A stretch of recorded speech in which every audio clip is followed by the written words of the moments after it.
आदाब। इस लॉकडाउन की मुद्दत में आपसे बारहा रूबरू होता रहा हूँ।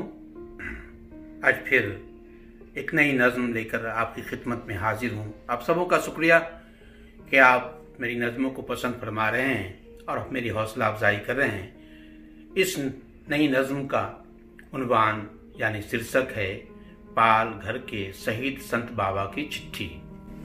प्रिय कवि, मैं जानता हूँ आज की रात फिर तेरी आंखों में कटी होगी। प्रिय कवि, मैं जानता हूँ आज की रात फिर तेरी आंखों में कटी होगी। सूरज तुलू हुआ होगा मगर तीरगी कहाँ छटी होगी। मेरी दौड़ती चीखती हुई तस्वीर, हाय मातम करती हुई मेरी तकदीर। हैवान को शर्मिंदा करती हुई इंसानी सूरत, मुख दर्शक रक्षक अपनी जान की खैर मांगते हुए। मुख दर्शक रक्षक अपनी जान की खैर मांगते हुए तुमने जब देखा होगा तड़प तड़प कर मेरी जान को जाते हुए। मैं जानता हूँ तेरी पीड़ा तुझे परेशान किए हुई होगी। तू कवि है ये दृश्य तुझे अंदर से लहूलुहान किए होगी। अखलाक व पहलू की तस्वीर, तबरेज के बंधे हुए हाथ, रुस्तम के पांव की जंजीर। मेरे प्रिय कवि, मुझे दुख है कि यह अपनी बस्ती वो बस्ती नहीं रही जहाँ रहते थे रहीम व कबीर। बेखौफ चलते रहते थे हम कन्याकुमारी से कश्मीर।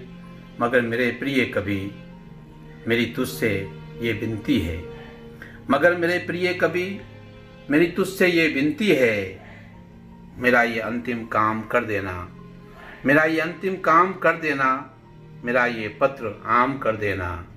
ये बस्ती पुराने ही रूप में रहे तो बेहतर है। भारत माता अपने स्वरूप में रहे तो बेहतर है।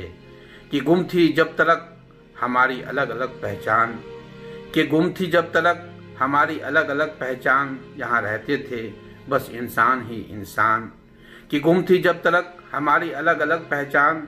यहाँ रहते थे बस इंसान ही इंसान। मेरे प्रिय कवि, मेरा ये अंतिम काम कर देना। मेरा ये पत्र आम कर देना। मेरा ये पत्र आम कर देना। मेरे प्रिय कवि, मैं जानता हूँ आज की रात फिर तेरी आंखों में कटी होगी। सूरज तुलू हुआ होगा मगर तीरगी कहाँ छटी होगी।